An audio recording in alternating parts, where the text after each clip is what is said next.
Hey, we're live. And it's Monday night. What's the date today, guys? March 10th. March 10th, 2014. March 10th. 6 p.m. Eastern, 5 p.m. Central. Another perspective.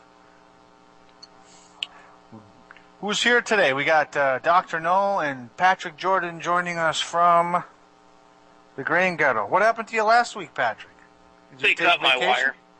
They cut your wires.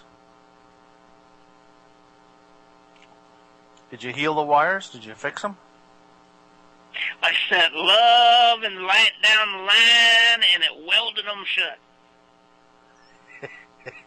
Actually, I was on the phone for 2 days going, you told me that it was going to be fixed the day before. Well, you see, they went home for the night, and they won't be back until the morning, and we, first come, first serve, and, we just said that it might be fixed by then. We don't make promises. Think it has anything to do with the topics that you talk about on our shows and that you're on and these other people's shows that you're on? Will, I don't think so, because the other show that I was on had their website hacked, and the show archive wasn't even available. So yeah, there is no coincidence. It has nothing to do with that whatsoever. Well, as long as we're about nothing to do with things like that. So some people have been complaining because somebody hacked my website too. Oh, wow. A couple of months ago, actually. I didn't know about it until relatively recent, but there is something going on. I'm in the process of having it fixed, and I can't do it myself. I don't know coding, but it's in the process, so I'm sorry if people come and their AVG alarm goes off. Somebody had put something in the SEO. I don't know. That's what I was told. I'm just repeating what I was told. I don't know anything about it, but there's something to do with SEO and blah, blah, blah. Anyhow, some people's virus stuff is going off, so. I feel left out. My website never gets hacked. Oh, Bob, do you have a website? No. I guess that's a good way to not get hacked. It's the ultimate in security. It's Ed Norton antivirus.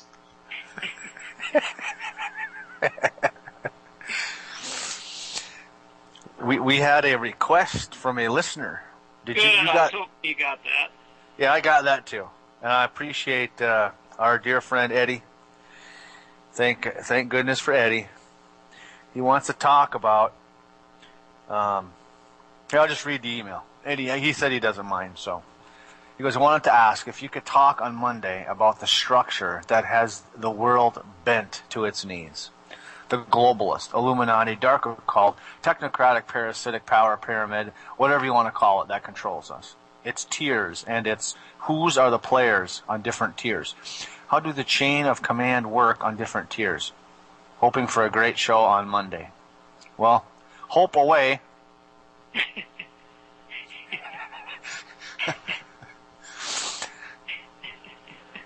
So this is more for YouTube because I don't know anything about that. Okay, I lied. A little bit, I know. Well, before you got online, Will, we were going to bring up the great blueberry in the sky. Oh, fantastic! Can we do that first? Then we'll get to the email here. That was the answer to the email. Oh. All right, so I didn't hear the conversation, so you're going to have to fill me in. Oh, we didn't either. We're just making this up as we go because let's look at what's going on. We addressed this before. I can't remember if it was like last Monday or a Wednesday show. That there are certain urges within the human structure that can be from the host, but many times is from something that is either in or on the host, making it do something that is either in concert with or against its will. And so I love blueberries, adore them. So is it because I like to eat blueberries? Is it because something inside of me likes to eat blueberries? Or, here is the kick in the britches, that is a topic that I've only heard Dr. No address. Could it be the blueberry that has such an influence as a life form that it has induced me to eat it, because in eating the blueberry, I actually become one with its cellular structure. You are what you eat. And eating it ensures that I will cultivate it, and cultivating it ensures that the blueberry will continue in perpetuity. I love that thought. I've thought like that before about things. And thus, is the hierarchy start with the great blueberry, Charlie Brown?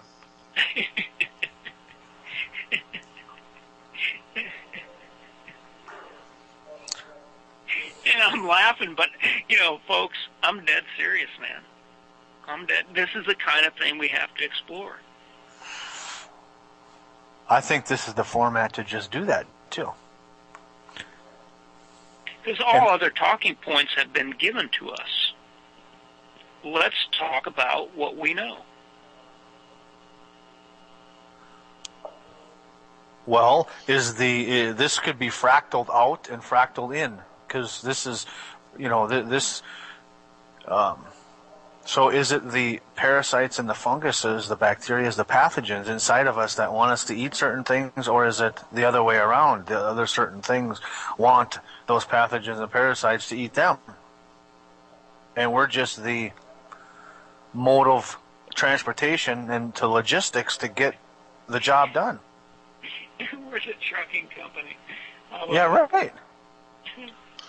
Well, it's one of those things we need to consider that and I'm sure we'll talk about more than one of them before the 2 hours is up. There's different theories as to the control structure of the pyramid, but the fact remains is that we're talking about multiple pyramids here. Like you said, we can fractal up or fractal down, and at the pinnacle of each of these pyramids at every level, no matter what face you want to put to it, a god, an ET, or a giant blueberry, what we're talking about at the very tip of the pyramid is what?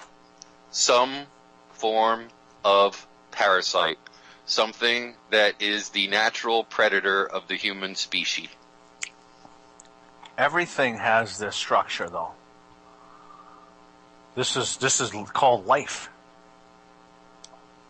This is the ebb and flow of the entire universe. Ebb and flow. The cyclic universe that we live in. No matter what tier you want to talk about. That's my opinion. Because there is nothing stagnant. The only constant or static thing is the ebb and flow. That's the only constant there is. You're going to use that homo word again, aren't you? That's what homeostasis is. Yeah, it's balance. Like the guy walking on the guy wire, holding his balancing stick. He's never standing still.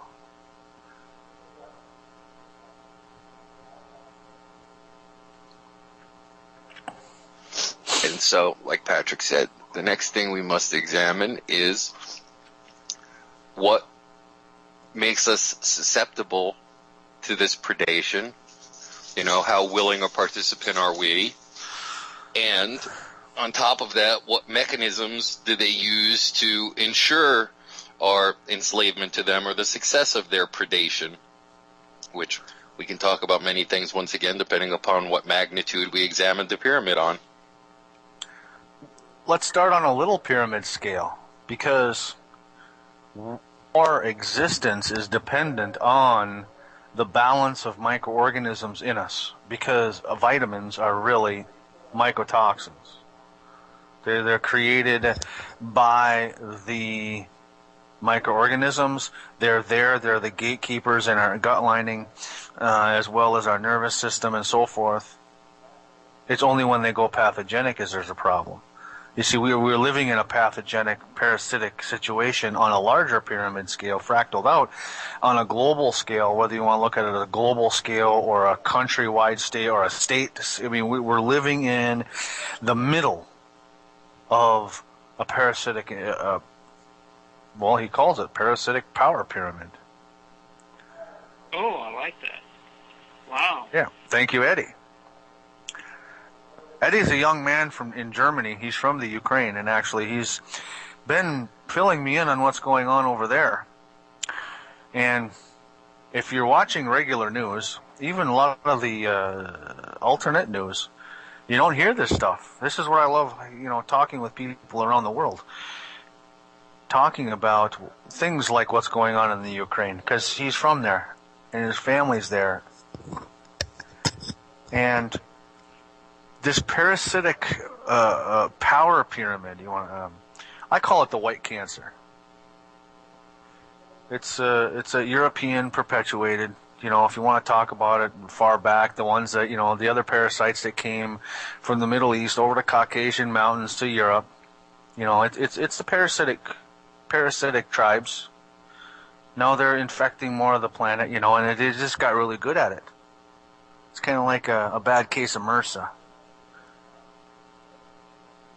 On a fractally large scale. Well, we can also toss in there, if you want to talk about that plague, the priest class. Sure. That's another tier to the parasitic power pyramid, as Eddie calls it. But, it's all related. Well, in this country, we have pretty much all the industrialized educational system, the military system, all the other what would be the word sectors: the United States Department of Agriculture, the EPA, the FDA, the AMA, all the alphabet soup guys, agencies. What's the military structure name for that? It escapes me right now. Different branches. Well, you have in that particular instance, that it's kind of like not even the branches, the way they have the departments set up now, but you can, as far as government goes, I guess you can lump those levels of parasites and psychopaths in one level. They're more the dog and pony show than anything else. It's really just a face for what Patrick likes to call the global military occupation. I see the face. Very good term. Sorry to interrupt your flow, but that's an important point. Yeah, if you put a face to it, it's easier to make it real, because most people, they just got alphabets, and most people don't read really anyhow, so they don't really have an intimate relationship with words and letters, so they lose track. But if you put a face to it, it makes it more real. Like my ex-sister-in-law, who still is a social worker for the county, on the county level. Her job, and when she drinks to cover up her job and her emotional sewage that she lives, for stealing children away from parents, for forced vaccination, for a lot of underhanded things that system just perpetuates on a daily basis as just doing business. You put a face to that. There's actually a person that signs their name to cause the order to be given, so the sheriff can come out or the policeman can come out and steal your kid. We're talking about intermediate levels of the pyramid of control here, whereby one of the active motivating factors is the appearance not of parasitism, but of symbiosis. At this level, putting a face to it gives them the ability to cull some of the sheep by thinking that they get some sort of marked or perceived benefit by living in this system. Well, they do get a benefit. They get a hell of a paycheck. They get like $5,000 or $6,000 bonus for every child they take away from their parents and put in the system. Just like every doctor that inoculates somebody gets a really nice, his payment for his new boat gets paid or whatever. No, I was talking about that level of the pyramid of which you speak, the government level, being the face that gives the rest of the sheeple the impression that they're getting some benefit by having their child taken away from them. Well, it just depends on how willing they are to be a participant in the military occupation or not. Most people I know, they wouldn't want their children taken away from them. But then you got people like my ex-wife who kind of tried to get the children taken away, so then she would try to harm me. You got that kind of psychosis going on.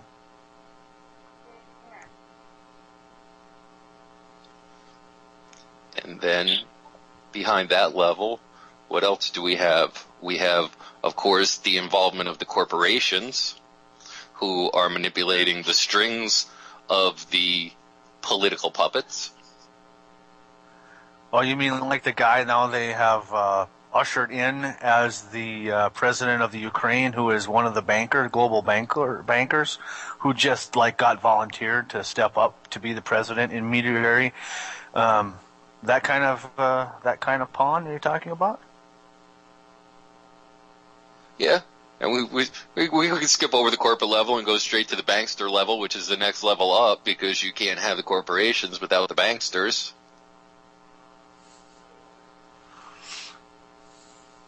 So, if the United States government is really a corporation, and like it is, from my view, and it's traded, it's open. You can go to Dun and Bradstreet and look up the EIN number and all that other stuff. So then that would mean the CEO, the monkey in the White House, is just a CEO.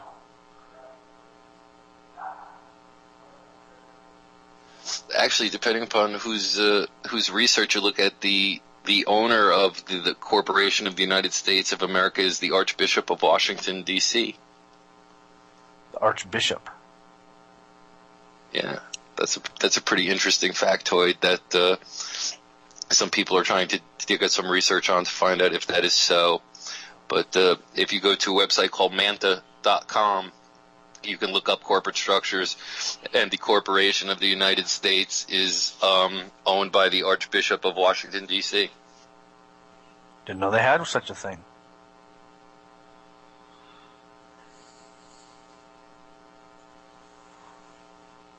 So then the question becomes, if this is an iterative function, which is what a fractal generation is, you just keep taking the output and you put it back into the input and you get a new number out, a new number out, a new number out. Where does this end? And of course that's a rhetorical question because it doesn't. So how high do you want to go? How much time do you have? The whole idea behind a fractal equation is that it is infinite. Whenever you get an output, you put it back in the input, you will get another output. So what I like to do is do recursion and peel back the layers. Who cares about the Archduke of who cares what? Who cares if the royal family, according to Alex Jones, is eating gold-covered babies? Again, we're going back to what is feeding the beast? Where did these urges come from? What is the prime mover in all this? And what I wanted Dr. No to address is the Druid hierarchy, where apparently trees were actually accorded a higher position in the levels of life forms than even man was. Oh, now you're getting real woo. Am I? Well, I call it just being real, because not only of that Celtic region of the planet, but we have the North American natives have the similar philosophies. The Australian originals have the similar philosophy. South America, so this is kind of common for those native cultures, if you will. Well, that's the discussion between quote unquote sentience and intelligence as far as what's recognized. And yeah, in those cultures, just due to the actual age of the trees and the fact that they are rooted to the earth, which was considered to be the source of life, that excuse me, that basically speaking, the consciousness of the trees was, their sentience was greater than that of the humans. And once you start taking that sort of view into perspective, it kind of throws weird lumps into what we conveniently keep referring to as the pyramid structure, the pyramid hierarchy, because you start to get a whole different hierarchy in which parasitism isn't naturally present, in which it doesn't have the hold that it has on us now. So that refers back to Patrick's thing of, how much of this is quote unquote voluntary, coerced perhaps, absolutely, but in some way, shape, or form, the manipulation is that at which we voluntarily give ourselves up to this form of parasitism. And what are the reasons? Are they the same at every level? Are they different at every level? Like I said, is it a perceived symbiosis that causes us to give in? Is it an abject chemical programming, like Patrick's famous 41-foot tapeworm? There's a whole bunch of different things that come into play here. And like you said, it's a recurring formula. The output cycles upwards. It becomes the input for the next level, and it goes downwards. So at what point in time, or is there, in fact, any sort of distinction or determination as to there's different levels to this pyramid, or if we solve the problem at any one level, is that going to, bring down all of them? My favorite scenario, I think it was called Army of Ghosts in the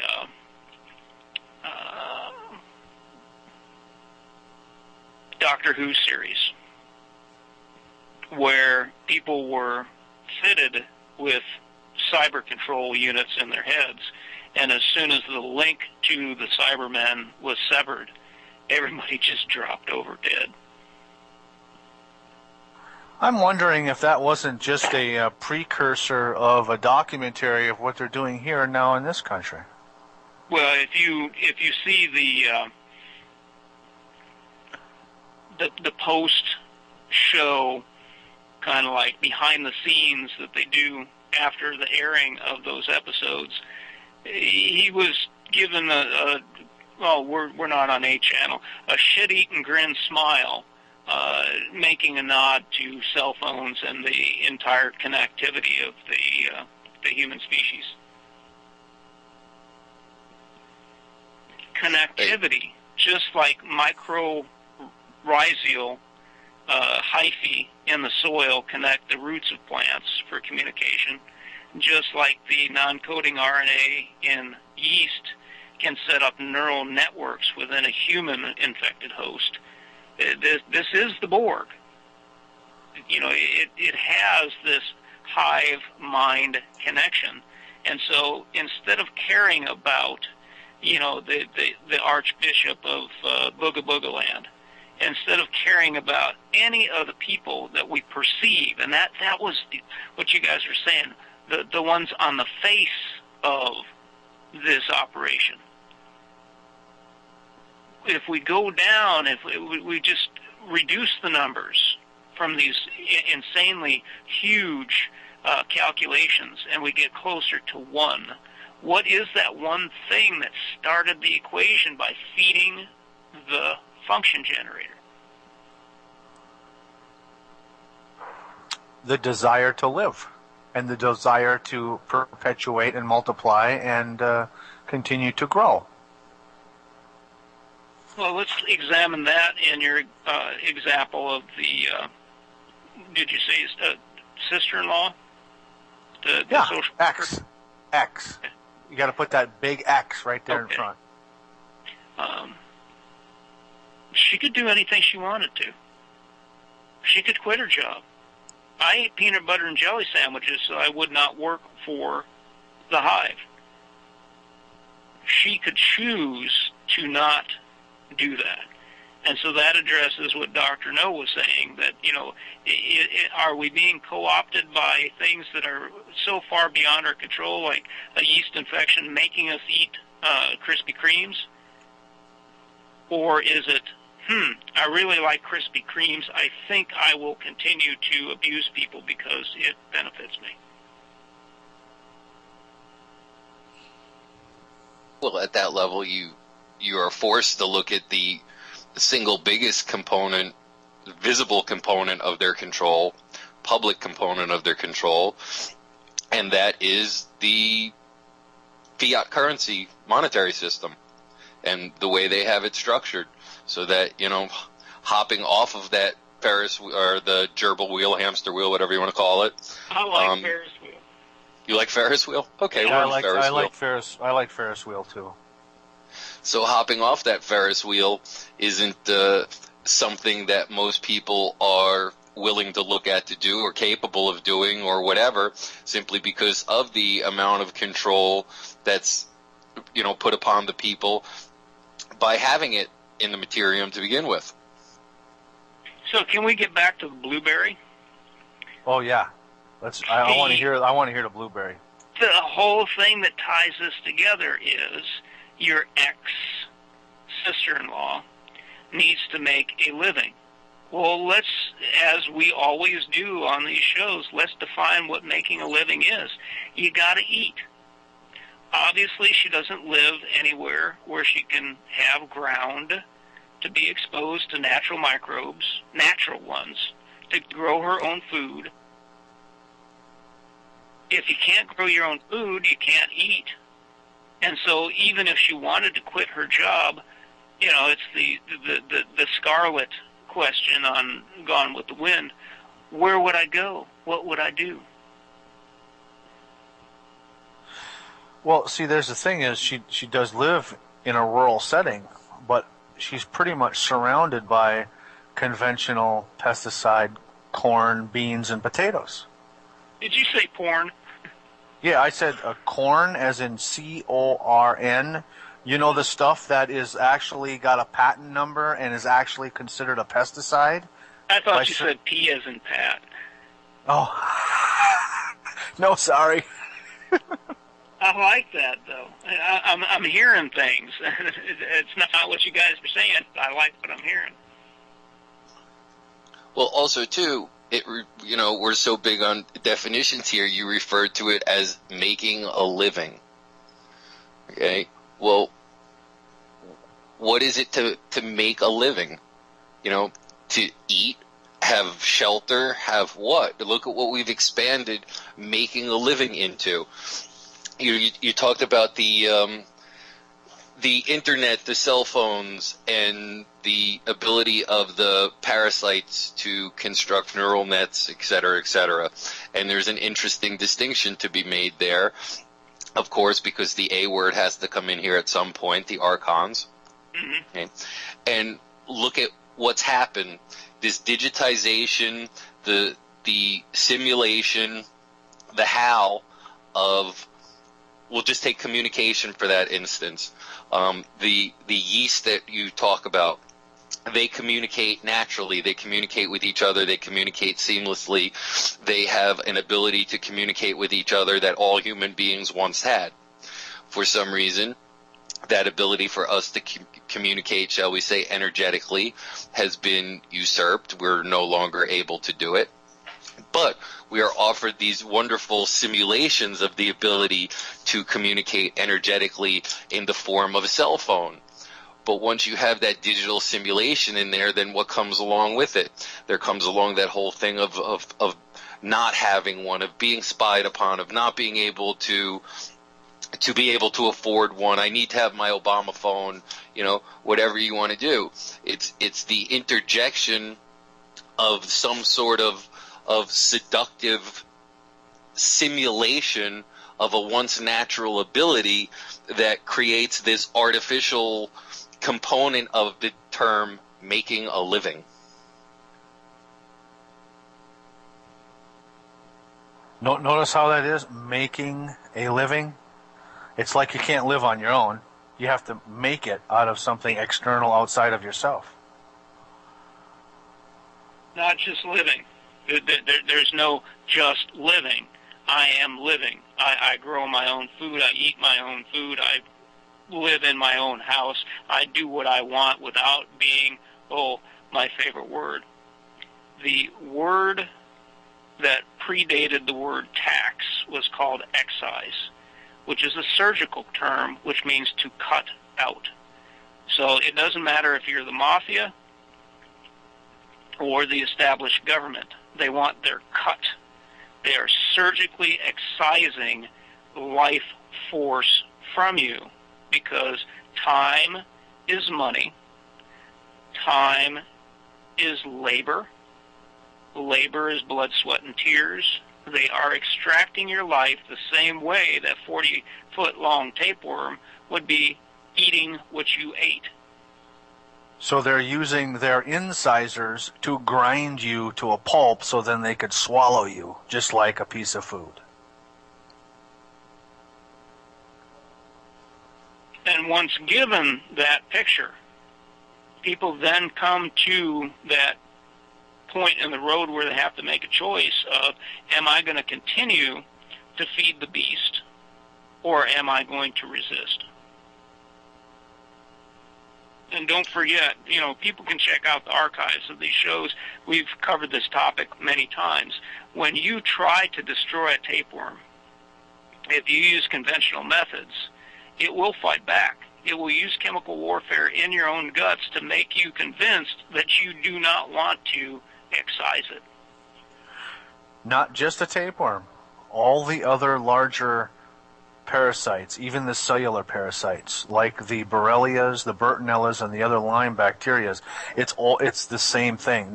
No matter how big the organism, if it's an intracellular parasite, or if it's like a tapeworm, which is a much larger, more complicated organism, they all use that. The tapeworm has more of an ew factor, and I like to use that because it really disgusts people. I get it. It's the old truth and awe. As opposed to shock and awe. Well, I was trying to not use that when I was trying to add a little new twist to that. Truth and awe is really shock and awe for most people, because the truth of the matter is much more shocking than this illusionary reality that most people live, that they've been handed to with their silver spoon. But what is the truth? And this is why we're discussing what we're doing. You can get distracted with all these fractal iterations, but the truth is there is only one template. There is only one iterative equation, and this goes all the way back to like some of the first shows that we had with Dr. No, in that talking about the Archons. They're basically replicators. We can call them controllers, governors, but beyond that structure are the help me out, Bob. The generators. Wasn't that the other term that you used? Yeah, the aeons, what Jung would call the archetypes or the virtues, and they were responsible for the creation. So what we're looking at here is the parasites or the predators as a byproduct of creation and not connected to source. So we talk about the one template and what was the first domino to fall in the one template. Well, the first domino to fall in that template, if you want to look at it practically, was that in some way, shape, or form, there was a separation of a human or the human species from some component of his natural environment that the predator then had their opportunity to turn around and say, you know, you cannot get this for yourself, but I can give it to you in exchange for ... And those ... have been going on now for, you know, tens of hundreds of thousands of millions of years, however, whatever time scale you want to apply to it. But, you know, from my viewpoint, especially the viewpoint of, for lack of a better expression, a warrior, it was, you know, what would be that opportunity for the parasitism? What would be the opportunity for the host to actually, you know, give up that control without there being some sort of separation from that which he naturally already had? He would have had no needs if he was just, as you say, living. Okay, and at that point in time that there was a scarcity is when it became making a living.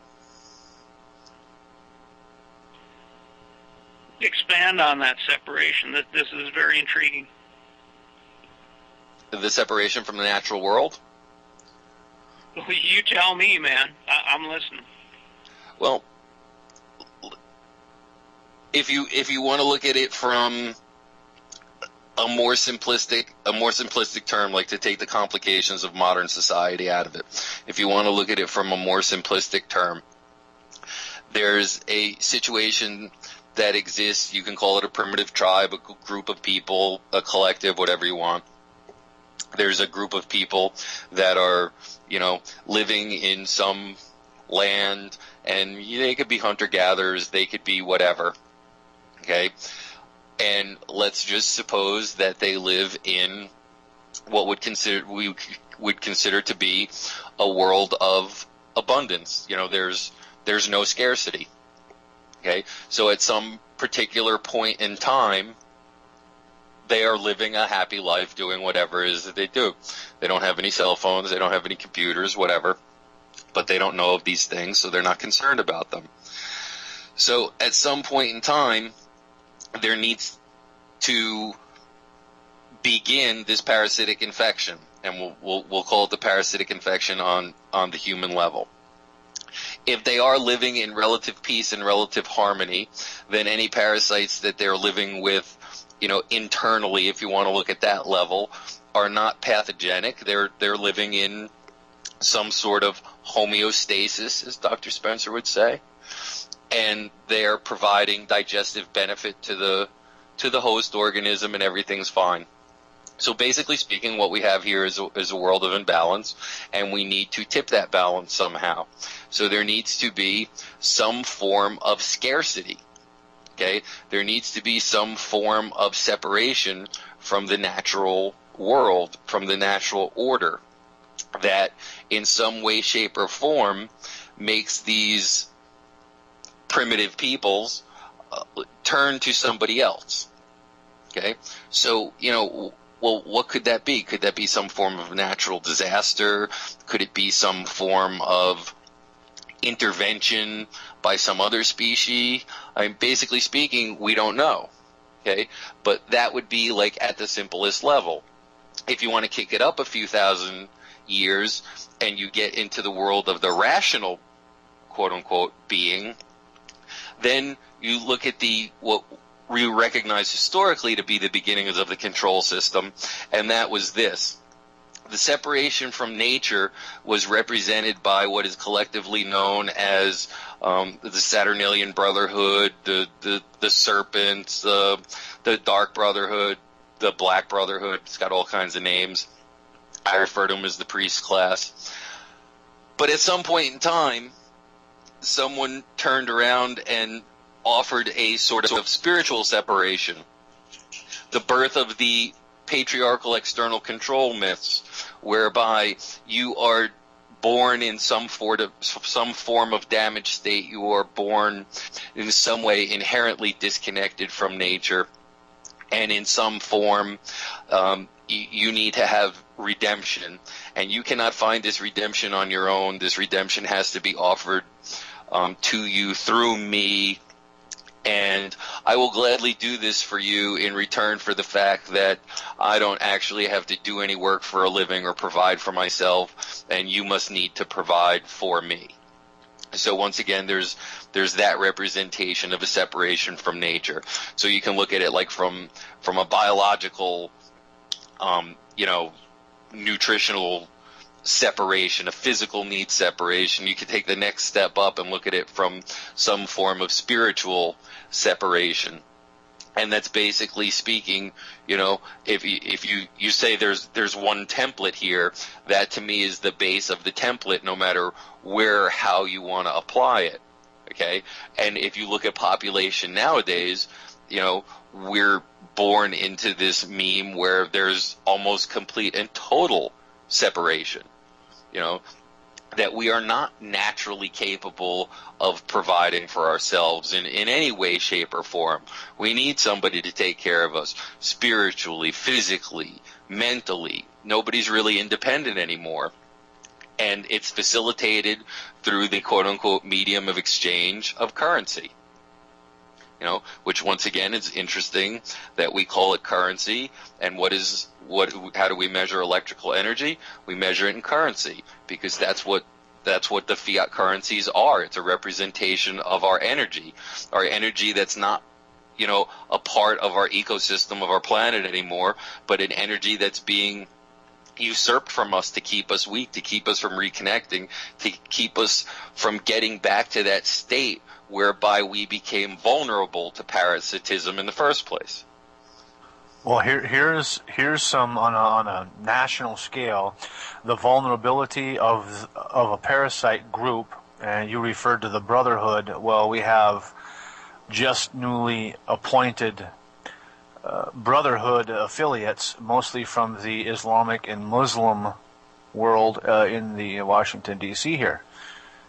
We have this newly appointed Assistant Secretary for Policy Development for the U.S. Department of Homeland Security, the new Homeland Security Advisor, the new Special Envoy to the Organization of the Islamic Conference, the new Obama's advisor and founder of the Islamic Public Affairs Council. Let's see, the list goes on. There's another Islamic Society of North America, Advisor Council of the Faith-Based Neighborhood Partnerships. These are all Muslim brotherhoods. So you're going to say the parasitic infection just is growing in D.C. all over the place. They even got nice little fancy titles for them. So if we recharacterize them not as the Talmudic Brotherhood, but the East Archon Brotherhood, or the Muslim Brotherhood, but as the East Archon Brotherhood, and the whatever Brotherhood, but the East Archon Brotherhood, what I'm trying to do is reduce it down to the prime number that was inserted into the function generator. And if people really don't understand math, there's going to be a difficulty visualizing what I'm talking about. The function generator is extremely simple equation. Y is equal to, and it's a two-way equal sign with arrows on it. Y squared plus 1. And it just feeds back into itself. That is the essence of the Mandelbrot set. And Mandelbrot took all of the Julia sets. He took all of the fractal equations and reduced them to that simple equation. The function of y is equal to y squared plus 1. So my question then is, and I don't care, the Talmudic Brotherhood, the Muslim Brotherhood, the Brotherhood of, Christians that want to join the military and wipe out the world for their savior. None of this stuff concerns me. What is the motive force behind it?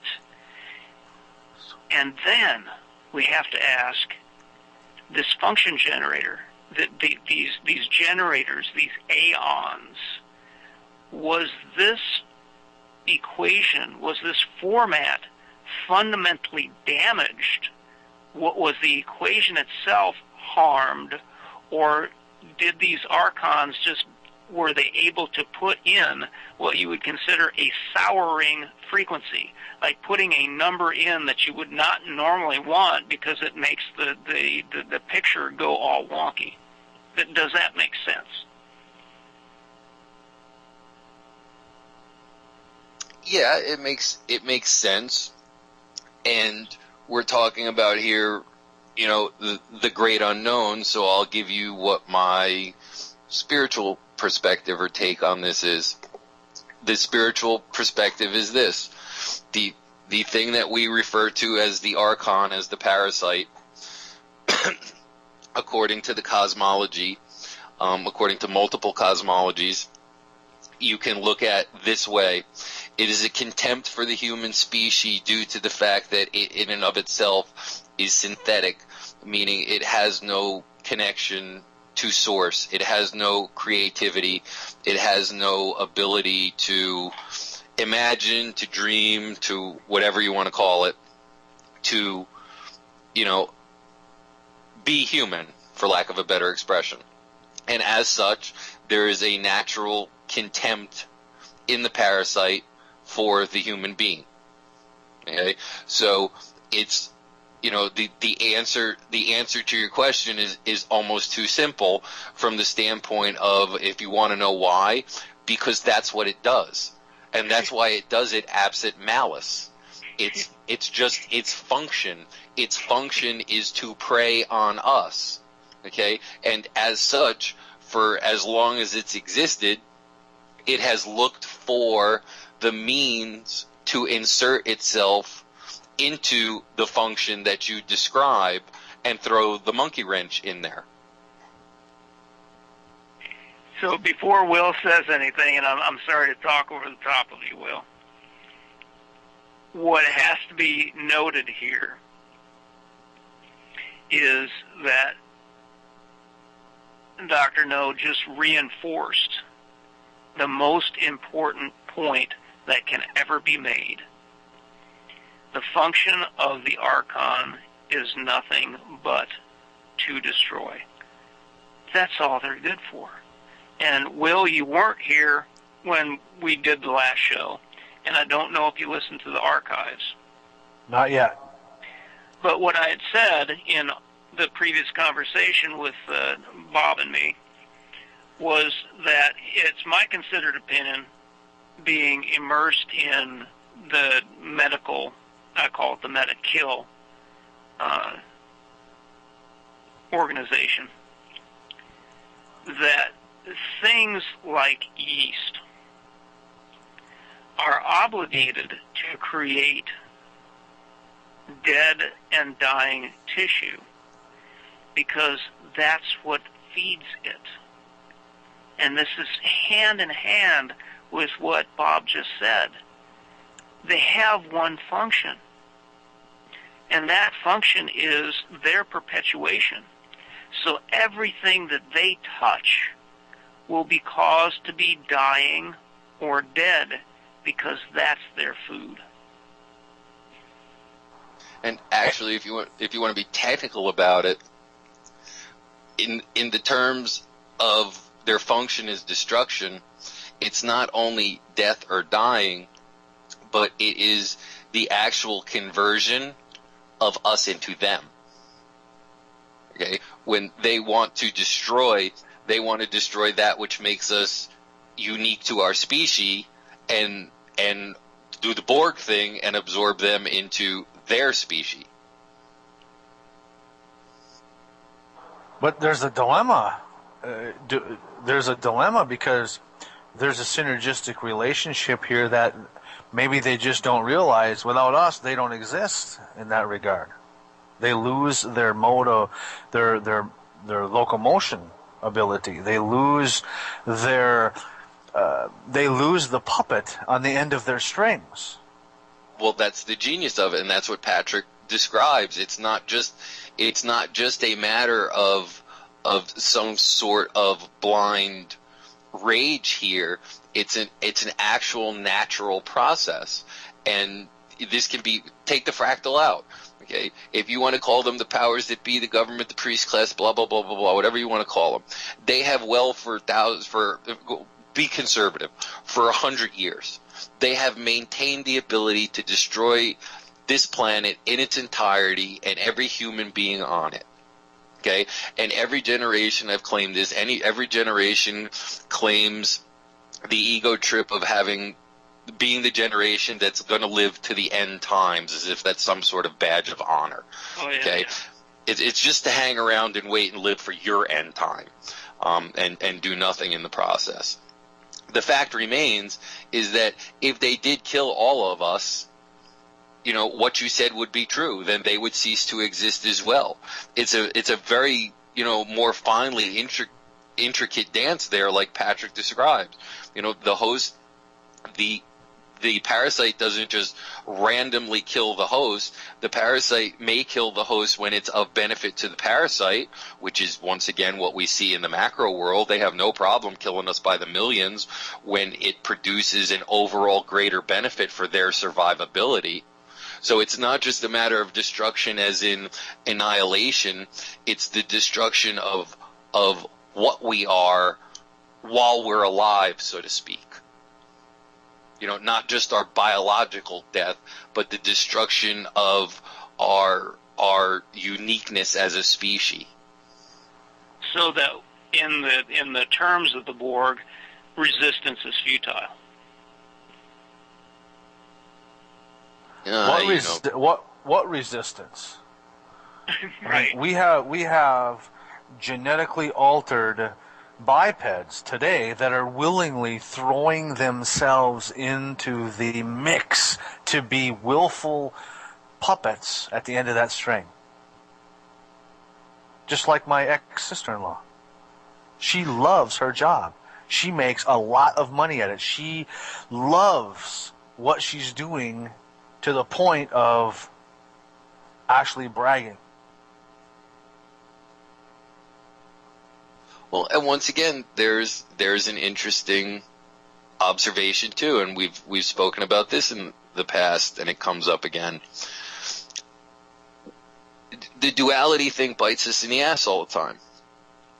These people, if you want to call them people, these parasites, these things that we're referring to, they do not see themselves as evil. They do not have the capacity to delineate good from evil. They are acting naturally, okay? And that is a huge, huge handicap. Referencing Patrick's statement, resistance is futile. I myself just have way too big a fucking attitude problem to buy into that one. I'm sorry, it's just the way it is. If for no other reason, I'm just goddamn obstinate, won't give them the satisfaction. Probably not the best excuse in the world, but hey, that's just me. Resistance is never fucking futile. On the other side of that coin, though, one of the bumpers to my show is in normal times, evil would be fought with good, but in times like this, evil must be fought with a different kind of evil. And what that really refers to is part of the handicap, part of the control mechanism is the fact that we view things as good and evil. We view things as black and white, and we view these things as the quote-unquote enemy. Okay? They may be acting in a way that is contrary to our well-being. Okay? And in that sense, they may be our enemy. However, they are acting naturally. The example I gave before with our synthetic communication versus their natural communication. This exists on every level. They are not handicapped by any such, moral code as to try to see good from evil, black versus white. Should I do this or should I not do this? They just do. This is nature at work here, and the enemy that we're fighting is actually a part of nature. And until we are able to do that, and until we are able to see that, our form of combating them collectively is always going to be inhibited by that fact, inhibited over this artificial moral dilemma created by the fact that they've sold us into this duality, when actually all they're doing is exactly what Patrick's yeasts are doing what yeasts do. Yeah, but yeasts have to almost create a contradiction in the host. And so the host then is flooded with blame, shame, and guilt, which is not a natural state. So the parasites, pathogens, are good at getting the host to do things that are unnatural, like live in a highly religious type of a situation, which is extremely not natural and actually benefits them, as in the parasites, because they need that kind of damaged host in order to perpetuate their food source and their environment. Absolutely. And that's the point. You know, the point of it is, you can sit there and say bad yeast. You can sit there and arrest the yeast. You can send the yeast to trial. You can send the yeast to court. You can send the yeast to prison. You do whatever the fuck you want. Okay? The fact remains is that unless you approach the yeast from the standpoint of a mode of operation in an environment, you know, whereby the yeast are susceptible to your punishment, then yes, I agree with Patrick. Then all resistance is futile. Okay? How many times, I can't think of the dude's name because we know I'm so good with names. How many times has the Pope been convicted in some sort of world court? How many times has the Queen been convicted? George Bush is convicted of war crimes. You know, you can go around and people make all these claims. But I want to know something. In what fucking environment is anybody marching into the Vatican, putting the Pope in handcuffs, taking him and tossing him in a freaking clinker? Okay? In no environment. Because nobody's fighting the parasite, okay, in a, for lack of a better expression, appropriate, responsive environment. All right, we're back. Hopefully Dave hit the button this time. Just teasing you, Dave. Okay, don't do it, please. Another perspective it is. Do we want to talk about what we're break, or are we going to tidy up the first hour? Well, what I wanted to do, gentlemen, is to set up the second hour with a quote that I've been trying to get out there as a meme, and it goes 100% hand in hand with the story that we were talking about during the break. Oh, meme away, Patrick. This is my meme, that it doesn't matter, royal family, the Talmuds, the Muslims, the Christians, any enemy that you want to declare. None of that matters. There is a quote that was given to me many years ago that I did not understand until I lived it. All politics is local. And so the top agent in Washington can issue an executive order, which is military rules, but none of that means a damn thing unless somebody in your neighborhood goes, I'm going to obey that and inflict it on you. That's the meaning of all politics is local. So I took that, and my understanding of the world at large now became biological. And if human beings are taken over by these biological entities, I looked to my left, I looked to my right, and I came up with the conclusion that my neighbor is my enemy. Because if you look to your left and you look to your right, and they seem infected, man, and you're not, then you got a problem. You got 7 billion two-legged problems on this planet. And so then, you guys were talking about this news story about how gun control is going to be incorporated into medicine. And the first thing that was screaming in my mind was that if people realized that they were surrounded by a lethal parasitic infection, they might be inclined to try to remove that infection. And one of the ways is to take out the individuals. Now, as we have discussed many times, taking out the individuals, man, they're like Doritos. Keep getting rid of them, they'll just make more. Because the heart of the problem was the biological infection, not the host. Not necessarily the host. The host is just the conduit. But at some intrinsic level, these archons know that it will come to a critical moment when people do realize, my God, the entire planet is full of nothing but infected zombies.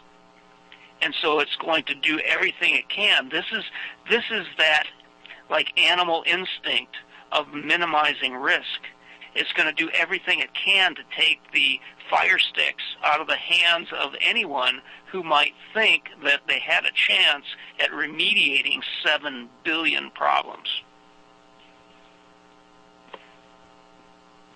Well, that's also kind of how we, as usual, I guess, took a slant on this conversation that probably wasn't expected or common, as opposed to starting at the base of the pyramid and working our way up and, perpetuating whatever memes or fallacies there are about who's in control of what and where. Is it the Jesuits? Is it the Jews? Is it the religious organizations? Whatever. And we approached it a little bit differently. But along the lines of politics is local, we talk about, how do we bring down the pyramid of control? Well, one of the methods of control, their favorite method of control is fear, of course. And so, if we look at the global pyramid, if we look at the fact that, the great blueberry is in control, and under the great blueberry is the banksters, and under the banksters is the politicians, and it all gets very overwhelming. But like you say, if we recognize the fact that all politics is local, all I have to do is start with myself. Right. All I have to do is break down the pyramid in myself. And, in that wonderful Monday show that Patrick and I had, that our illustrious leader couldn't be bothered to show up for, shall remain nameless.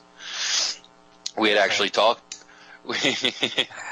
we had talked about this quite a bit.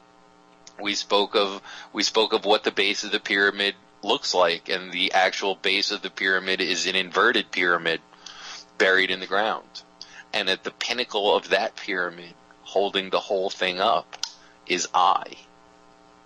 Okay? And it is interesting that the pronoun I exists in so very few ancient languages. It's also interesting to exist that it is a relatively recent fundamental of language, that the subject is placed before the verb, because the concept of language was an expression of doing, an expression of motion, not an expression of the subject of being, making a living, the things that we talk about. So when you look down at, like Patrick said, you look at your neighbor to the right, look at your neighbor to the left. Before you even do that, look at yourself. And what are you doing with your own pyramid? And who is in control of that on the most intimate local level? Is it the East? Is it you? Is it whatever? And, approach it from that standpoint and work outward, instead of just buying into the whole thing of, I look at the global pyramid and we're fucked and it's out of control.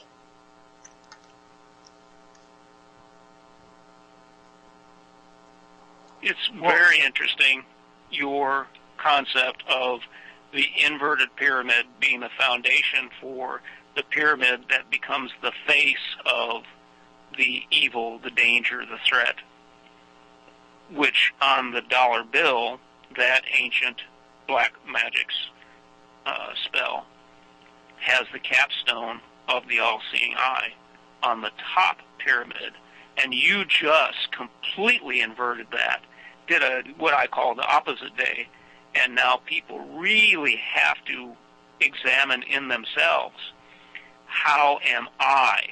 And that's that dualism of the I letter and the I as in your eyeball. How is that I?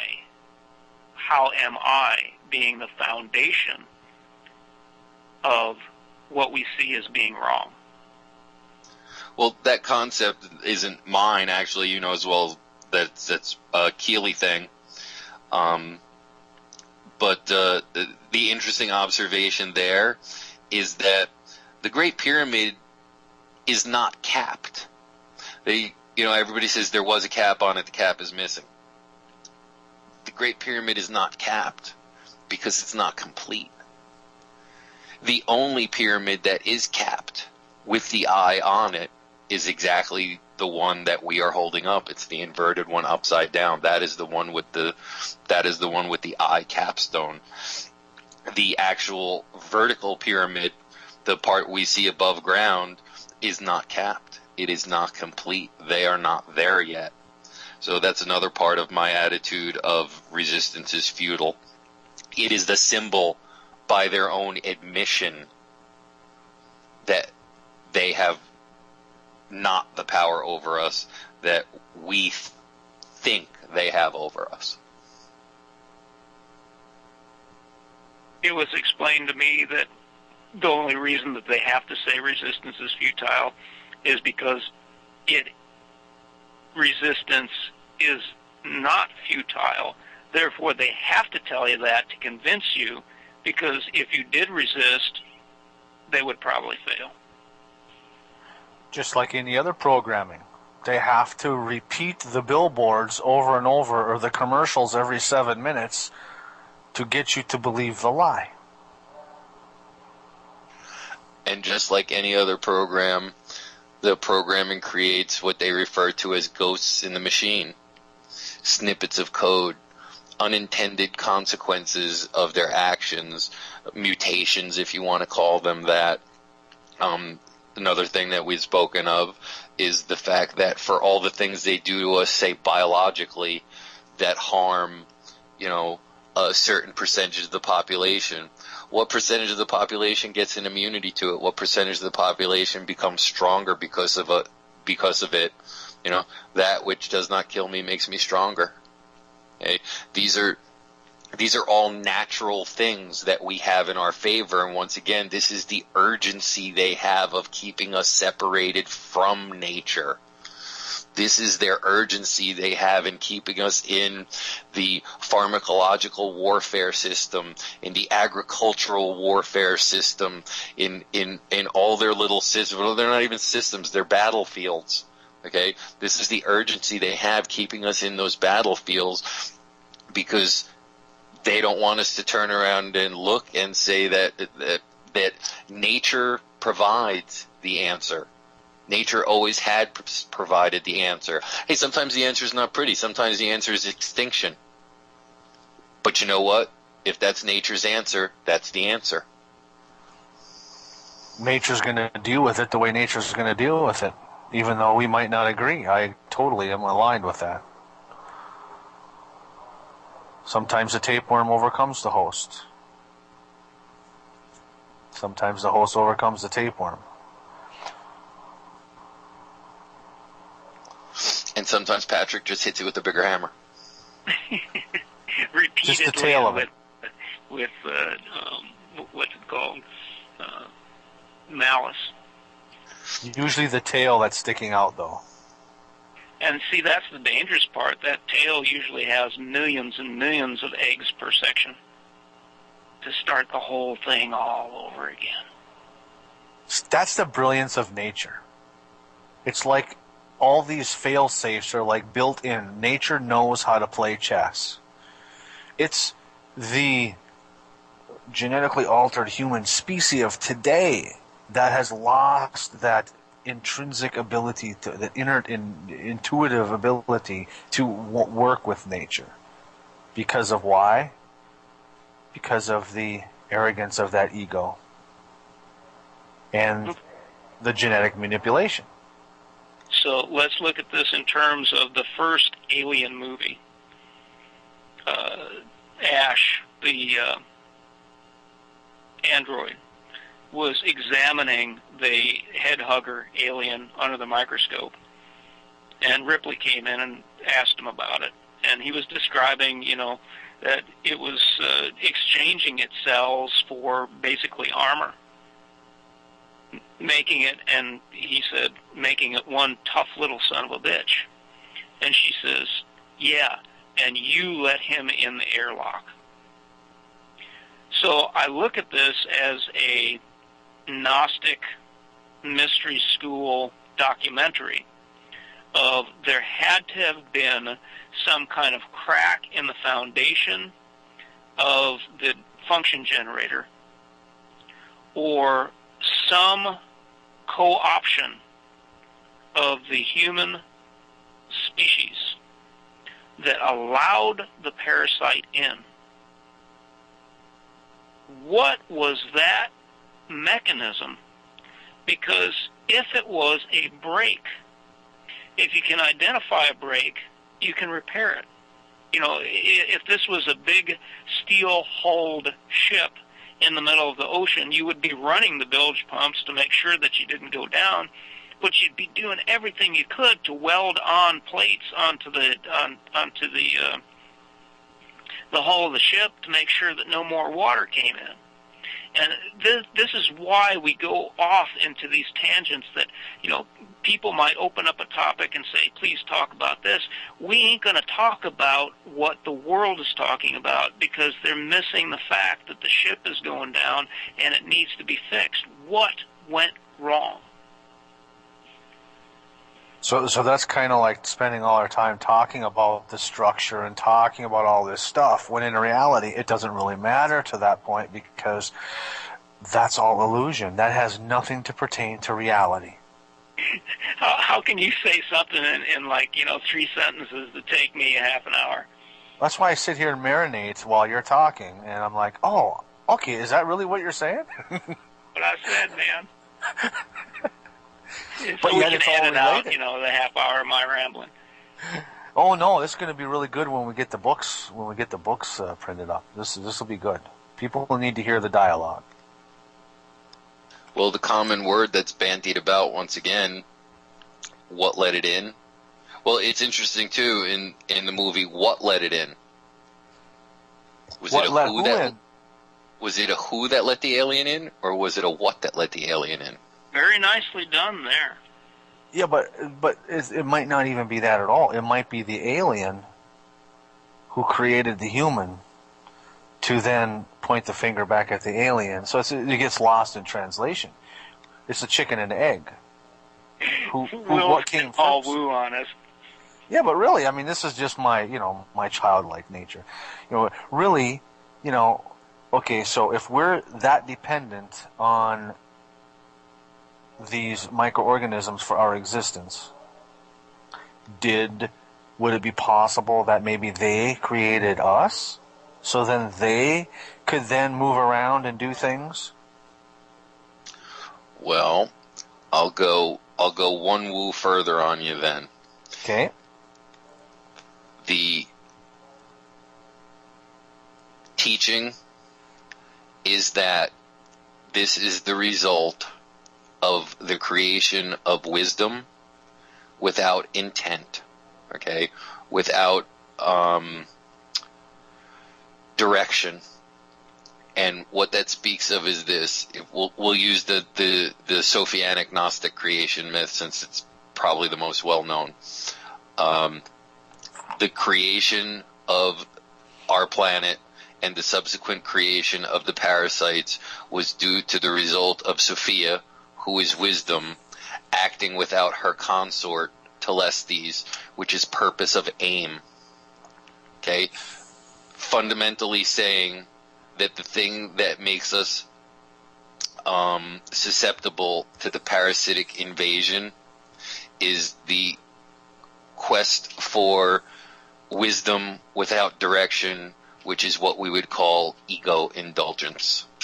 So basically speaking, our weakness to the parasite was perpetuated by the fact that we and the parasite are a byproduct of an imbalanced creation, and that imbalanced creation left us with this ego susceptibility that the parasite was able to prey upon. I don't know if I buy that, because without the ego, we would have no survival mechanism. We would not have any self-love, if you will, or ways of nurturing ourselves. We would be like ship tossed the waves. Define ego, though. I think you guys are talking at cross purposes. I'm just thinking it might be. I'm just saying. I'm looking at the ego as that loud voice that has every ability and every desire for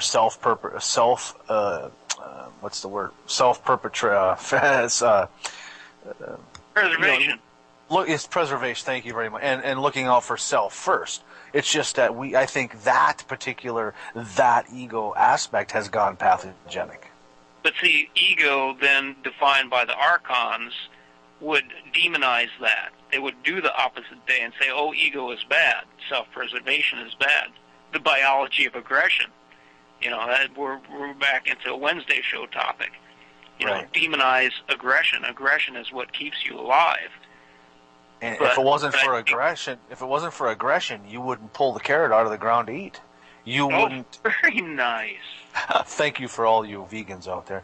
You wouldn't go after something to eat. There wouldn't be the predator-prey scenario then, which is far older than human beings. Yeah, but we're talking. I think Dr. Noah's talking about is a different definition of ego. I'm thinking, yeah. Well, what we're talking about here is an imbalanced, an ego that's not balanced by anything, an ego that is, as they would say, not directed, one that exists for self-gratification. Okay, the ego that plucks the carrot out of the ground. I don't particularly argue that you need an ego there, or that the ego that you're referring to is the reptilian brain, so to speak. I believe that that's a natural function. I don't think that the concept crosses. What we're talking about here is the concept of the ego as just me needing to be quote unquote above, me needing to be better, me needing to be distinct from someone else for some reason. At least that's my particular read on it. It may be a usurpation of the same definition that you're saying, but I think this is the much more cerebral thing. In my world, it's the difference between the ego that you speak of is not the voice in my head. The ego that I speak of is the voice in my head. The ego that you speak of is the person that's forced to listen to that voice. Forced or voluntarily submits. Well, unless he wants to split. Right. Well, that's kind of what I'm saying, though, is there this voice, this loud voice that pulls the puppet strings to get you to do things, and it's not necessarily pathogenic. It is also an actual natural component to the human being, but it's not supervised, it's not being controlled, it has the control. It's like that 5-year-old spoiled brat. So let's get back to this almost Edenic legend of if the first incarnation of this function was balanced and everybody had everything that they wanted, they would not have a need. And see that there's a difference between wants and needs. They would not have the physiological need to store up or attain more for themselves than their neighbors.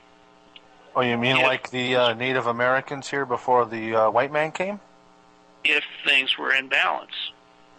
So what created that imbalance to say, well, I've got 50 blueberries, but Will has 150 blueberries, so I want his extra 50 for me. and then we'll be even. Which, of course, mathematically is a delusion.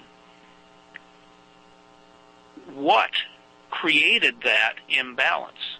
Was there something physiologically, and I'll always bring it to biology, was there something physiologically wrong with the host, or did somehow this archonic infection gain ground to the point where it asserted that desire for me to take from Wil so that I could have more because I wanted it, not because I needed it? And the answer to both of those is yes, because we were created with the imbalance of being subjective to the I, me, mine ego, and a byproduct of that creation was also this parasite, which is, for lack of a better description, a perfect manifestation of an I, me, mine ego. So we were created into a universe whereby the susceptibility existed and the natural predator for that susceptibility existed. So you can just look at it as another function, a function of time before the immovable force, before the irresistible force met the immovable object, so to speak. But if you actually break down the creation lore, then that's the situation. Both are true. So now my head is reeling when we characterize something like a yeast, which is many multicellular organisms working in coordination, and as you say, seamless communication. It has the appearance of, and you corrected that in the last Monday show, it has the appearance of a hive mind. But just like the old 1960s Star Trek, where Spock got that nerve cell on his back as a parasite on that one planet, and just like the movie Robert Heinlein's The Puppet Masters, where they quizzed that creature that was on the back of one of the victims, how many are you? And the answer came back, 1. So then that makes me wonder, our intrinsic nature as human beings, are we the ego, the I, me, mine, or is that artificial from this hive? Or give me a new concept for that, Dr. No. How would you characterize something that has seamless communication, is made up of multiple cells, that covers the entire planet? I don't have a word for that. We could call it Skype. Stop it, man. We could call it the AI, the internet. The AI Archon internet. If we called it Skype, we wouldn't be in half the trouble we were in, because if it was as bad as Skype was, right, it wouldn't be able to do what it's doing. Yeah, but for its owners, it's doing what it's doing. I believe there was another 50s horror flick that might provide a word here that you could use. Good. The Blob. Oh, thank you. The Blob and Green Slime, they had very, very poignant movies for their time. we can just call it The Blob. I mean, at this point in time, it may appear to be more of a fishnet blob, a Jello blob, or Jello fishnet rather. It could be human, though. What? Could be human, though. I mean, human has all the same aspects we're talking about here. Well, absolutely, but that's what we're doing is like Patrick said, we're trying to find a word here to describe this particular instance that has some sort of meaning. What, Frank? Stop it. the whole point of me opening up this hour with the position that your neighbor is your enemy is that old Pogo cartoon declaration. I have seen the enemy and he is us, and that crosses over into what Will is saying. And it's a terrifying thought to think that human beings are maybe complicit with this takeover, but if they are one with it, if there is seamless integration, then that is just, it's so unsavory. I can't even wrap my mind around it. So seamless integration at what level, though? All levels? What level? Do you have just an example? Well, at all levels. I mean, 7 billion people enacting what I call hell. I don't make any bones about it. I've looked at all the legends of hells from all different cultures, and I see no. There's just. I'm always at a lack for an adjective. There's no difference between what the ancient legends of hell portrayed and what we're living now. And so you've got 7 billion people collaborating with this incarnation of hell, and just a few people going, what's going on here? I don't like this. And so are we like the odd men out? Are we like genetic mutants? Are we basically a very defective and small immune system to the global infection?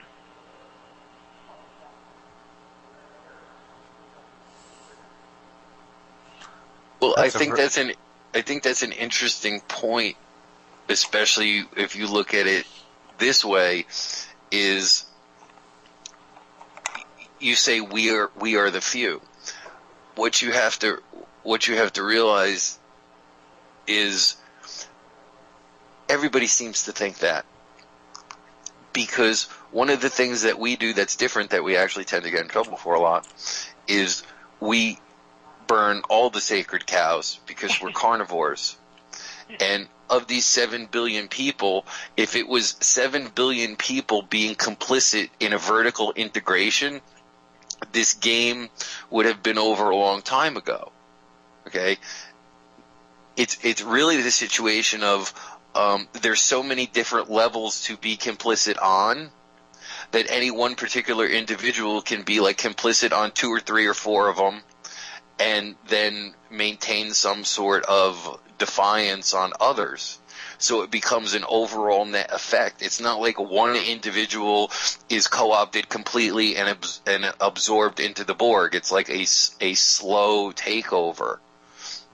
But yet, if you are corrupt in 2 or 3 or 4 facets collectively as a large group, then you get the law of averages kicks into play.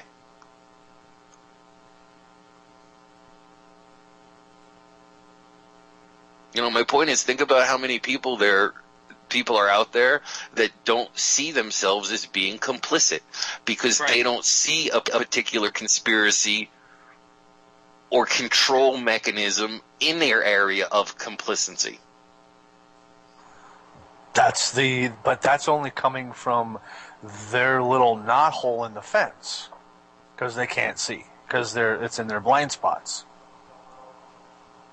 Well, yeah, that's exactly the point. There are none so blind as those who will not see. Nobody wants to see the fact that what they perceive as their defiance or their enlightenment or their expression of their freedom is actually making them complicit. How many times do we get in trouble for pointing this out? That these people who believe they're doing good in a cause refuse to see the damage or harm that they're doing. Sure. Yeah, that's kind of we get in trouble for that. Like putting your name on a petition. Is that really helping?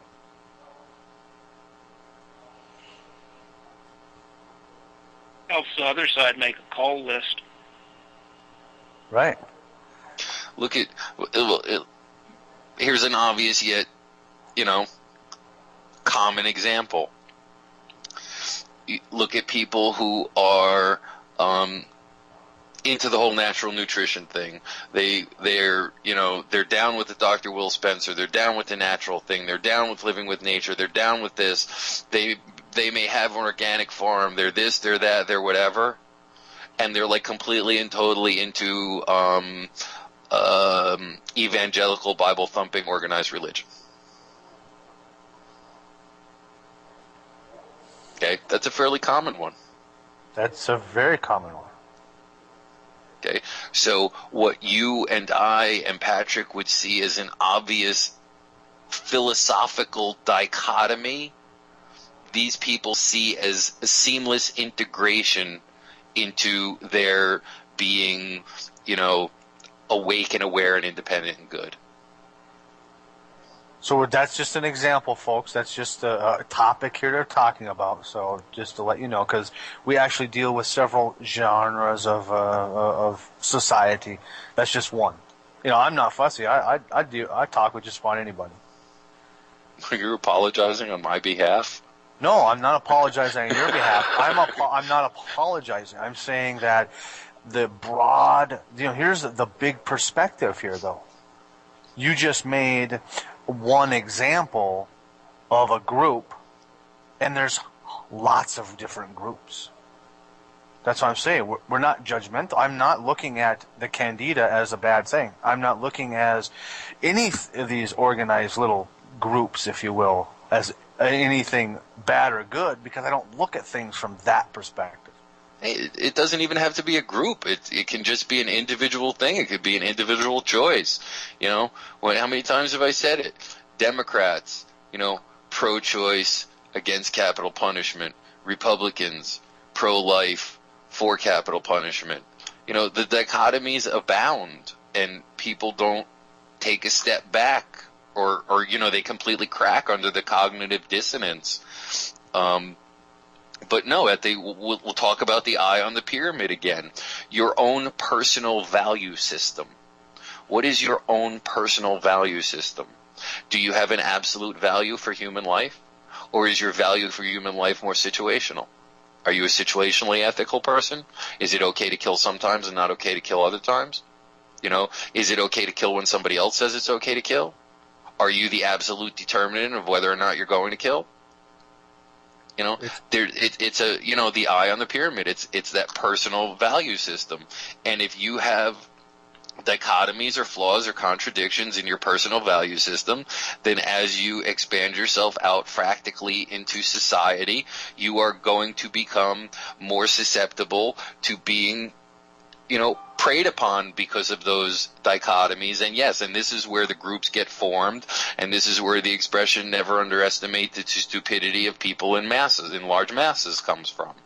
Okay? Because once again, like Patrick just described, that law of averages kicks in, and things suddenly, become greater than the sum of the parts. Is that what's happening in government? But we were on the break. We were talking about this new nominee for Surgeon General.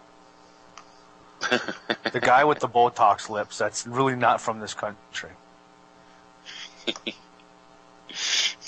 The new nominee for Surgeon General, Vivek Halagiri Murthy, is a controversial choice simply because he is the president and co-founder of Doctors for America, which is not a medical group, folks. It is an anti-gun group that is advocating making gun control a facet of the practice of medicine.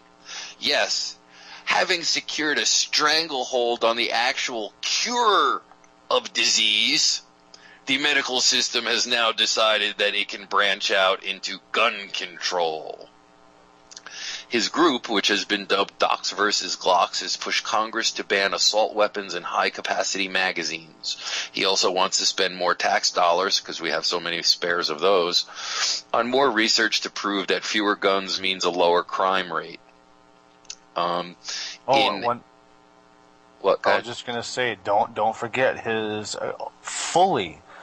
He believes that the government should fully subsidize sex reassignment surgeries and late-term abortions. In his preliminary hearing about when asked to comment about his social media comments on firearms, such as a tweet before the 2012 presidential election included the odd claim that guns are a health care issue. NRA press conference, disappointing but predictable. Apparently, like I said, this guy, from at least the article I'm reading, is a more of a gun activist than he is a medical industry activist. And how did they wrap it up? Oh, one especially troubling aspect of Murphy's view that doctors should counsel their patients against exercising their Second Amendment rights is that such information entered into a patient's private medical records would then be available to the government under Obamacare. If they're not already. Yeah. Well, they illegally have access to your medical records. Obamacare just made it legal for them to have access to your medical records. But then your answers to the questions or your views on the Second Amendment would be part of your medical records. And you know what, folks? I really don't particularly care what your opinion on guns is, because just like I used the example before, Amendment 2 here is just an example, because if you think they haven't already gone after Amendment 1, then you've forgotten CISPA and SOPA and the fact that we now cannot actually protest our government within a certain number of feet from the government. And if there is a public function in which a government speaker is there, then you can only protest in what are called now free speech zones, which happen to be usually in a different freaking time zone than the function you wish to go and protest. Unless you have a license or a permit, which then you're highly censored because they want to know what you're going to say beforehand to make sure it's okay. Yes, and a permit's merely permission to do something that you should already be able to do in the first place. Right, unless you're a corporate fiction. Now, I heard that if you pay $175, you can go through the fast lane at an airport. Wow. So, we come back to that ancient spell casting of the money. Patrick? Yes. I still know places where for $50 you can get the same treatment from a much better looking person, so we'll talk after the show. It's 60 where I come from, and you get to finish with a smile. What was I talking about, man? Did we distract you? Yeah.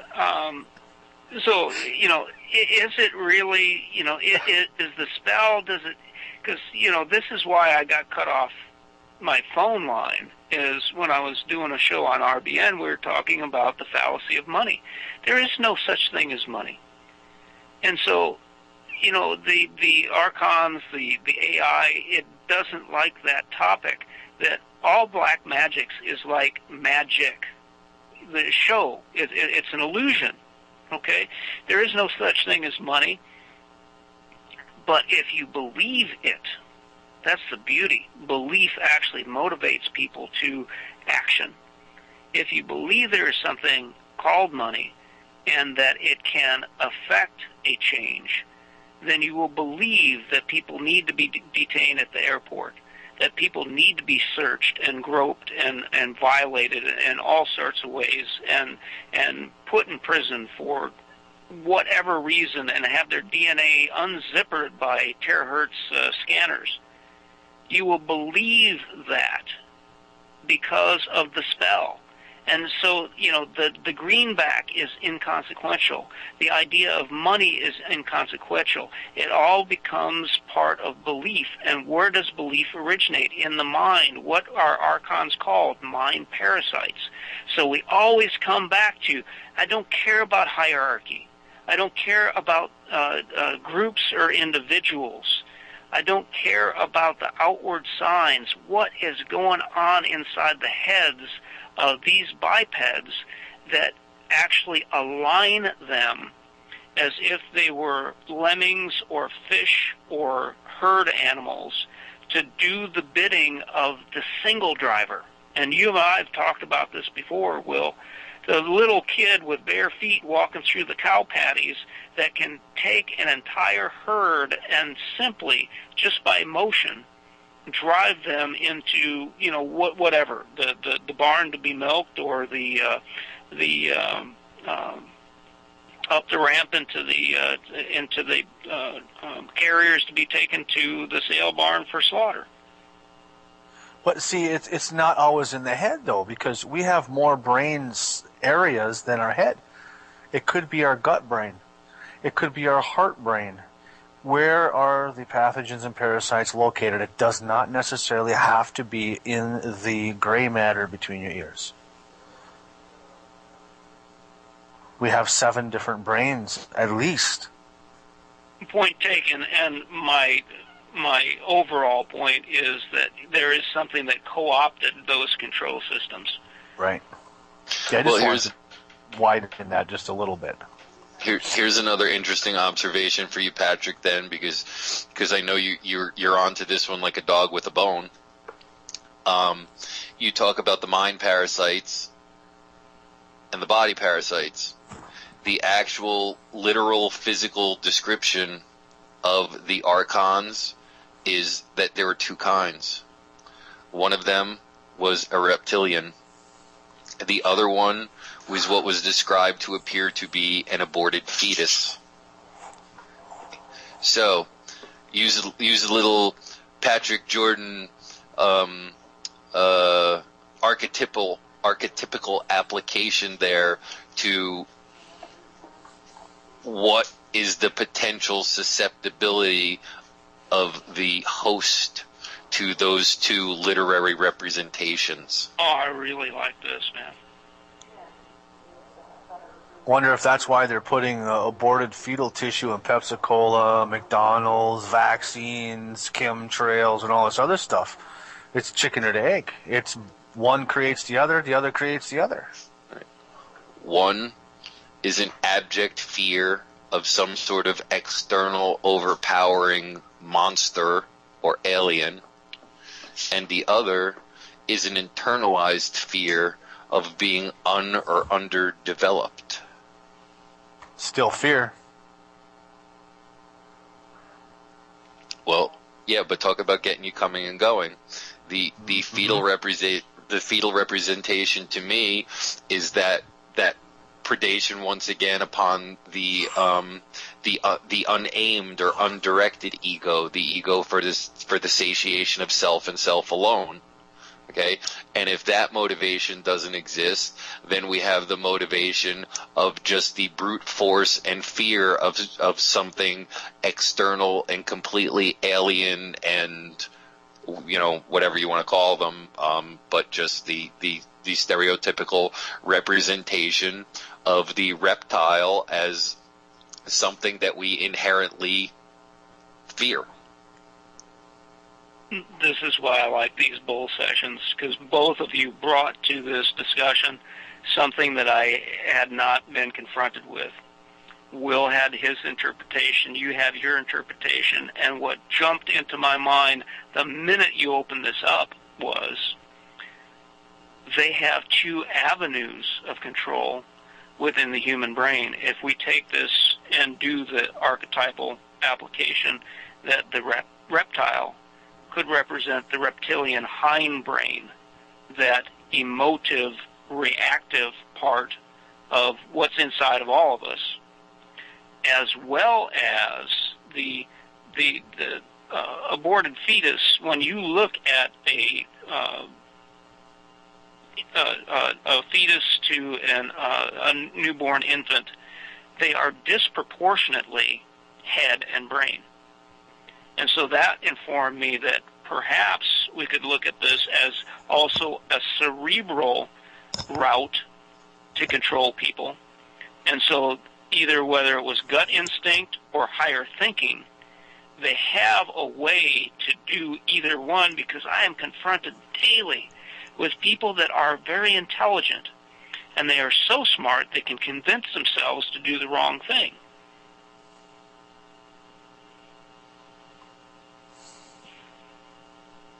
But that's an even better observation than the one I made, because that one was like staring you right in the face and got right past the susceptibility of our reptilian brain, which is actually what Will was saying before, is our susceptibility or co-optability due to our need to survive. Mm-hmm. Mm-hmm. That's the fight or flight. And if you think about it as well, from all the things that we talk about, the localized parasites, what is exactly is it that they do? You know, they play that duality against us. It's, you know, what can I get the host to do through survival? What can I get the host to do through co-option and coercion? But the bottom line is, what can I get the host to do to perpetuate my survival, not necessarily its survival, or only its survival to the point where it helps me survive. Right, exactly.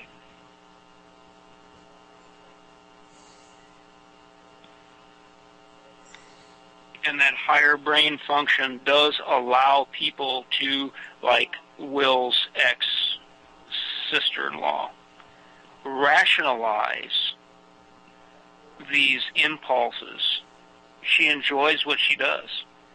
She can rationalize why she does what she does because of that duality, that integrative duality of the reptilian with the cerebral. And if she doesn't, you can always put more alcohol. Then you can suppress the reality and continue living the fiction. I got to think about that one, man. And there's something deep there. There might be another show in that one. See, I'm telling you.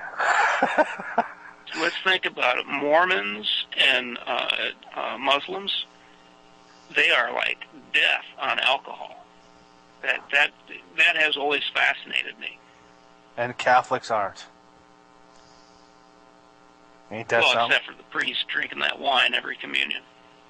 No, it's okay to drink, because all you got to do is Friday night get drunk, Saturday night go to church and confess, get out, go. Then Saturday night you can go get drunk again. Oh, you said are? I thought you said they aren't. No, they are. They're okay with alcohol.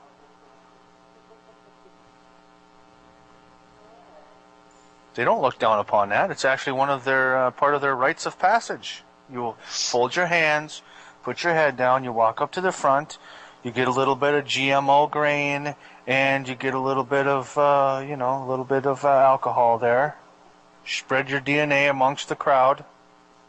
Okay, Father Spencer, we have about less than 2 minutes left, so why don't you and Mr. Jordan there give out your relevant contact information and websites and et cetera, for the hackers out there. Oh, yeah, you can find my SEO hanging wide open at bodyelectrician.com.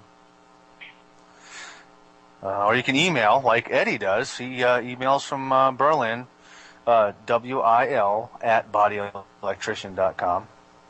Or hit the contact button on the website. Get a hold of me. You know, we'll gladly talk about just about anything if you haven't figured it out yet. Because it all pertains, and it's all the same conversation. Here we are. Patrick? Oh, beam love and light thoughts into the ground, and the hive mind will get to me wherever I am and wherever you are. But if that doesn't work, then vaccinefraud.com will get me every time. Thank you for listening to our conversations this evening, because I know some people have sent me emails that are very disturbing, that they don't get what we're talking about. So here's where you can go to the donate button of Wolf Spirit Radio, share with Dave a few little shekels, and download and listen over and over and over until you get what we're talking about. And also, there's a kind of couple of year-long library of us talking about this stuff, and there's quite a few shows more than quite a few that definitely overlap topics and develop topics, and when we talk like this, we develop them and sometimes change our perspective as well. Right. I have a request from a couple of our hand scan hub people that prerequisites are listening to some of our shows for them to even really have conversations with them as a client. That's how important some people deem these shows that we do on Mondays and Wednesdays here. It's that life altering for most people.